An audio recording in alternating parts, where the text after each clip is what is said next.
Back student स्वागत करुच्ची Bharti classes को मु सागर। सो स्टूडेंट आपण माने देखुछंती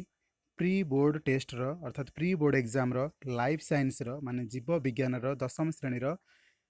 लॉन्ग क्वेश्चन माने सब्जेक्टिव पार्ट रो क्वेश्चन जहाँ आम पूर्व अपलोड कर सारी बहुत मात्रा स्टूडेंट यही सहित क्वेश्चन सहित आप्रिसीएट अच्छा अर्थात यही भली मैक्सिमम क्वेश्चन आम जहाँ भी सर्ट लिस्टिंग करें से मैक्सिमम क्वेश्चन आपण को एग्जाम रे देखा मिल। सो आम आशा करूँ 80 to 90% क्वेश्चन इथु ही आसीज बट जदि अधिका भी आसे ताहले बहुत बढ़िया कथा बट जदि भी किसी क्वेश्चन आसी ना निश्चिंत रुहतु बोर्ड एग्जाम रे आसीबो। स्टूडेंट ये short question short selected question आम केमती पाइले पाइछे प्रथम प्रैक्टिस टेस्ट द्वितीय प्रैक्टिस टेस्ट तृतीय प्रैक्टिस टेस्ट को मैच करबा परे माने क्यों क्वेश्चन सर्ट सिलेक्टेड होगी रही जहाँ एपर्यंत क्वेश्चन रे आसी नाही ता प्री बोर्ड रे आसीबो। अर्थात चारोटी जो एग्जाम रहा fast practice second practice third practice एवं प्री बोर्ड रो एग्जाम जो हम से सबूर क्वेश्चन को बिलोंग करिवो कौन ना आपणकर बोर्ड एग्जाम। तो एमती किसी क्वेश्चन जहाँ एपर्यंत आसी ना किंबा आसबार इंपोर्टान्स अच्छी बिकज बोर्ड एग्जाम रे यह पूर्व आसी सारी से भली किसी क्वेश्चन को आम नहींचु। तो आशा करूँ आप क्वेश्चन को पढ़ी ही परीक्षा को जी एंड जहाँ पूर्व प्रैक्टिस टेस्ट देते से क्वेश्चन को पढ़ी जी पूर्व आम सब तो आलोचना कर सारी बट एबे जहाँ board exam pre board exam question नहीं से क्वेश्चन को टिके पढ़ीदबा डिटेल्स विश्लेषण करवा आम स्टूडेंट प्रथमार्धरू प्रथम क्वेश्चन को आम विश्लेषण करते जहाँ को बहुत मात्रा स्टूडेंट सपोर्ट करते बहुत सुंदर सुंदर कमेंट मत देते कि सर बेस्ट वेज आप पढ़ाई। सेकेंड क्वेश्चन अर्थात आपंकर जो और रे जो क्वेश्चन अच्छी ताहा पढ़ते स्टूडेंट ये और रे दिखाई अर्थ नुह कि यहाँ यही क्वेश्चन पढ़ी पार ना ये क्वेश्चन भी क्वेश्चन आसी जाए सब क्वेश्चन को पढ़ी जातु मैक्सिमम टू मैक्सिमम क्वेश्चन आपको क्वेश्चन आसो या भितर मुझे किसी सर्ट क्वेश्चन पचारुची से क्वेश्चन को आपने कमेंट सेक्शन में देपारे एमती आम बुझेबा जहाँफल किसी सर्ट क्वेश्चन क्लीयर हो स्टूडेंट थायरॉइड ग्रंथि केउठारे थाए आपण मानक एबेर क्वेश्चन कौन रहा एबेर क्वेश्चन बट आम जा लंग क्वेश्चन को बुझेबा।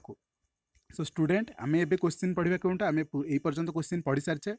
डाली कलमी कौन पढ़ी सारी माने गछर डालटा को आणिकी माटी लगे किसी किसी अल्प अंश ओदा करवा जिते चेर लगे यहाँ गचर परिणत हम तो यू डाल को काटिदेला यहाँ गोटे नुआ गछ हो जाए सहीटा कहुए डाली द्वारा कलमी प्रक्रिया बा डाली कलमी। तो ये आम पढ़ा मनीष हृत्पिंडर आभ्यंतरीण गठन माने भीतर पार्टा जो हृत्पिंडर अच्छी ताकू आम बुझा ओके ताकू आम क्लीयरली बुझा। आज मोर विश्वास ये वीडियो देखि सारा पर आपंकर सब द्वंद्व क्लीयर हो हृत्पिंडर कौन भी क्वेश्चन पड़ो तो आप निरालंब करेंगे। स्टूडेंट यही क्वेश्चन सहित मनीषर मस्तिष्क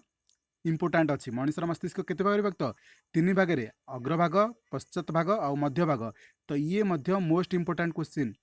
एबे प्री बोर्ड पे पड़ो कि न पड़ो आम कहीपर ना हृत्पिंड पड़ार बहुत संभावना अच्छे pre board but board exam हृत्पिंड कि मस्तिष्क मध्य गोटे क्वेश्चन 100% पड़ो तो निहत भाव पढ़ी जी ओके। एबे जी हृत्पिंड विषय पढ़ा ग्लोबल वार्मिंग विषय पढ़ा। तो ग्लोबल वार्मिंग आम अलमोस्ट जाचे फिर भी आम टे हिंट्स देदबा बट हृत्पिंड सर्वप्रथम पढ़ा। स्टूडेंट हृत्पिंड आम केते भाग विभक्त होती चारिटी भाग में अलंधी आउ कौन गोटे हूँ अलंधी अलंधी केते भाग ना दक्षिण आ गोटे बाम आ गोटे हूँ नीलय सी पुणी दक्षिण आउ बाम। तो यही सब पार्ट विषय बुझीगले हृत्पिंडर कम शेष होगा जाना। दक्षिण अलंधी गोटे अच्छी आ गोटे कौन कहले बाम अलंधी बाम अलंधी माने बाम हस्त साइड को जोटा अच्छी दक्षिण अलंधी माने डाहाण हस्त साइड को जोटा अच्छी क्लीयर। तो दक्षिण अलंधी सहित ऊर्ध्व महाशिरा और निम्न महाशिरा नामक दुईटी बृहत रक्त वाहिनी संयुक्त होती। तो दक्षिण वलय जोटा आम यपट साइड अच्छी से दक्षिण अलंधी से कौन कौन है ऊर्ध्व महाशिरा और निम्न महाशिरा जाकि कनेक्ट होती क्लीयर अच्छी। दक्षिण नीलय सहित दक्षिण यही साइड आउ गोटे नीलय अच्छी से कौन है फुसफुस धमनी आउ ए फुसफुस धमनी कनेक्शन है कौन है कौन दक्षिण नीलय कौन कनेक्शन है फुसफुस धमनी कनेक्शन है। पुणी बाम अलंधी पार्ट को जीवा एम दक्षिण अलंधी पार्ट पढ़ी सारी एवं बाम अलंधी पाखक जीवा से फुसफुस शिरा जॉइंट होती फुसफुस धमनी जॉइंट होता ए फुसफुस शिरा जॉइंट है। बाम नीलय कौन है ना महाधमनी संयुक्त होती आउ थे मन रखा कौन कौन रहा दक्षिण अलंधी दक्षिण कौन नीलय एपट रहा बाम अलंधी बाम नीलय ओके। दक्षिण अलंधी कौन ऊर्ध्व महाशिरा निम्न महाशिरा जॉइंट होती आउ दक्षिण नीलय सहित कौन है ना फुसफुस धमनी कनेक्शन होती बट बाम अलंधी कौन है फुसफुस शिरा फुसफुस धमनी कौटी नीलय सहित दक्षिण नीलय सहित एबे बामर अळंदी सहित शिरा प्रशिरा जोग कराई कौथर ना फुसफुसर बामर जो नीलयटा अच्छी से महाधमनी संयुक्त होती तो ये आपंकर 4टा पार्ट मन रहीगला क्लीयर तापर जी सेकेंड पॉइंट को सेकेंड पॉइंट कौन कही देखीदबा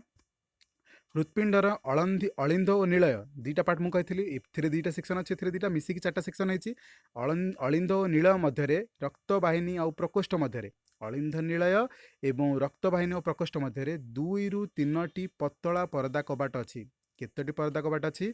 2 ରୁ 3ଟି क्या पाखे 2ଟି परदा थाए क्या पाखे 3ଟି परदा थाए ये सब गोटे पतला कबाट सदृश तेणुक यहाँ कपाटिका कहगला नेक्स्ट क्वेश्चन पचारि आपको जो नेक्स्ट वीडियो कपाटिका ही पचारि कपाटिका कौन कपाटिका कौन अलिंद और नीलय मध्य कि रक्तवाहिनी और प्रकोष्ठ मध्य 2 ରୁ 3ଟି पतला कबाट थाए कबाट सदृश परदा थाए ताहाकू कपाटिका कहुए कबाट भली नाटी कपाटिका ओके कपाटिकार प्रत्येक परदा को कपाटिकार पाखुड़ा कहुए यहाँ पतला परदा भाई देखा जाता पाखुड़ा कहुए पॉइंटा न लिखले चलो बट कपाटिका क्या कहुए फास्ट पॉइंट आम कौन पढ़ी अलिंद और नीलय सेकेंड कपाटिका थर्ड पॉइंट आम कौन पढ़ा दक्षिण अलिंद और दक्षिण नीलय द्वारे कपाटिका 3 पाखुड़ा विशिष्ट अटे दक्षिण अळंदी एपट साइड अच्छी दक्षिण नीलय एट साइड अच्छी टोटालटा हृत्पिंड मझिरे अच्छी ओके तो यही पटे 3टी पाखुड़ा अच्छी एम मझे 3टी पाखुड़ा अच्छी कपाटिका से कहुचे 3टा अच्छी किंतु बाम अलिंद और बाम नीलय मध्य 2टी कबाट सदृश पाखुड़ा अच्छी एतिक मन रहा तो हृत्पिंड जहाँ अच्छी भी आप मन रखी दिंतु एमती चित्र मध्यम किसी भी गोटे चित्र सर्टिंग करके रखु मन मैंने केमती चित्र बनइबे बट आम सेक्शन वाइज कौन पढ़ रखा फास्ट पढ़ी अलिंद और नीलय एपटे बाम पटे 2टा अच्छी डाहाण पटे 2टा अच्छी ओके एथिरे ऊर्ध्व धमनी निम्न धमनी शिरा कनेक्शन होती एथिरे धमनी फुसफुसर धमनी एठी फुसफुसर शिरा एठी फुसफुसर महाधमनी कनेक्शन होती तो धमनी शिरा महाधमनी मन रहा ऊर्ध्व शिरा निम्न शिरा ये सबूतक है हृत्पिंडर उपर तल हो रही डाहाण पट बाम पटे होता अळंदी अलिंद और नीलय मध्य विस्तृत करके बुझिले तापर कौन पढ़ी कबाट यांक मझे जो कबाट अच्छे 3टा अच्छे कबाट 2टा अच्छी युवा कौन कहती कपाटिका तो ये थी आपंकर 3 मार्कर क्वेश्चन आशा करुच्ची प्रॉपर्ली बुझीपारे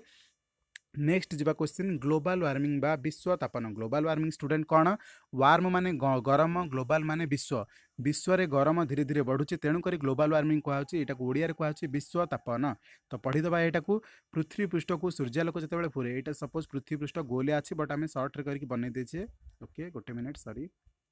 सपोज यहाँ आपंकर पृथ्वी पृष्ठ तो मुझे फालटा को एमती नौ सूर्य अच्छा तो सूर्य रश्मि पड़ा ओके किसी सूर्य रश्मि ये गरम करके निजे रखुची कंजप्शन कर नौ माने आब्जर्व करके रखिदे आउ कि रिफ्लेक्ट करुच्ची तो यहाँ संपूर्ण कौन यार को पलैला कि परिमाण कि पर्यंत ये गरमटा ये रहा हाँ कि ना जिते आम कौन कांथ ताती जाऊँ आम कांठू टी दूर रही गरम लगुच ना ना कहीं किसी आब्जर्व कर रिफ्लेक्ट कर जो रिफ्लेक्ट कर गरम अच्छी ये गरमटा धीरे धीरे बहुत हो जाऊँगी बहुत होगापर आमर कौन पृथ्वी पृष्ठर तापमात्रा धीरे धीरे बढ़ा जाऊँगी आम गोटे गोटे समय थे आम जो छोट छोट थे से गरम टेम्परेचर 37 डिग्री रू 40 डिग्री भितर रोला बट एबे 45 ରୁ 47 डिग्री पर्यंत पहुँच सारा तो बुझीपार तो धीरे धीरे बढ़ुची कि ना पृथ्वी पृष्ठ को सूर्यलोक उत्तप्त कर किसी अंश पृथ्वी द्वारा शोषित हुए माने किसी सूर्य रश्मि आलोक को ग्रहण कर दिए गरम को ग्रहण करके रखिदिए अवशिष्ट महाकाश को फेरी जाए यही प्रतिफलित रश्मिर किसी अंश को वायुमंडल धरी रखे फल सूर्यर उत्ताप सहजरे पृथ्वी को प्रवेश करे फल सूर्यर उत्ताप सहजरे नेक्स्ट जो सूर्य रश्मिटा आसला सहजरे एंट्री करगला बिकज गरम करने को पहला डायरेक्ट एंट्री माइला ओके यही द्वारा कौन है वायुमंडल प्रदूषण जो अंगारकाम्ल मिथेन क्लोरोफ्लोरोकार्बन अन्य सबुज कोठरी गैस परिमाण वृद्धि जो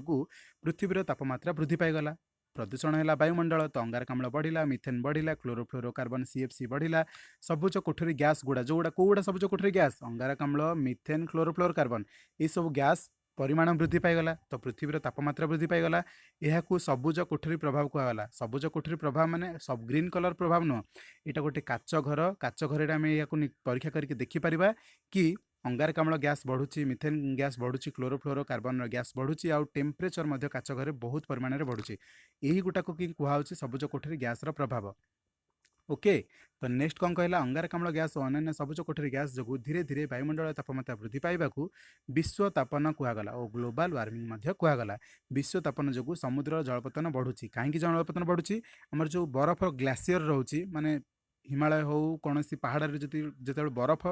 ଖଣ୍ଡ ରହେ ଯେତେବେଳେ ଅଧିକା ଟେମ୍ପରେଚର ହାଇ ହୁଏ ତ ତରଳିକି ସମୁଦ୍ର ପତନକୁ ପାଣି ଆକାରରେ ପଳେଇ ଆସେ। ତ ଜଳ ପତନଟା ଧୀରେ ଧୀରେ ବଢ଼ିଲା କି ନାହିଁ? ଓକେ, ସମୁଦ୍ର ପତନ ବଢ଼ିଲା ମାନେ କୂଳକୁ ଲଙ୍ଘିବ ତାହା। ତ ଏହାକୁ ଜଳବାୟୁକୁ ମଧ୍ୟ ଅବାଞ୍ଛିତ ଭାବରେ ପରିବର୍ତ୍ତନ କରୁଛି। ଆମେ ଚାହୁଁନି ସେଭଳି ପରିବର୍ତ୍ତନ, ବଟ୍ ଏଇଟା ଇନଡାଇରେକ୍ଟଲି ଜଳ ପରିବର୍ତ୍ତନ କରୁଛି। ଏହାକୁ କେମିତି ରୋକାଯାଇପାରିବ ଷ୍ଟୁଡେଣ୍ଟ ଯଦି କ୍ୱେଶ୍ଚିନ୍ ଆସିଲା?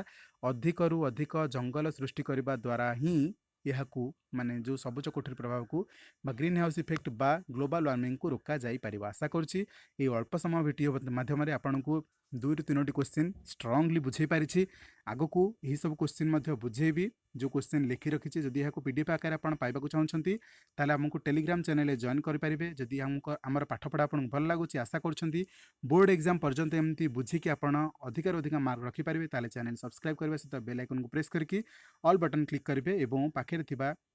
डिस्क्रिप्शन में लिंक जहाँ टेलीग्राम चैनल आपको जॉइन करेंगे डेफिनेटली जॉइन कर जातु। स्टूडेंट आपंक सेवार ही रही सब नोट आपको प्रोवाइड करुँची। आशा करी आप जॉइन करेंगे। रोचे स्टूडेंट बहुत बहुत धन्यवाद। Thank you so much.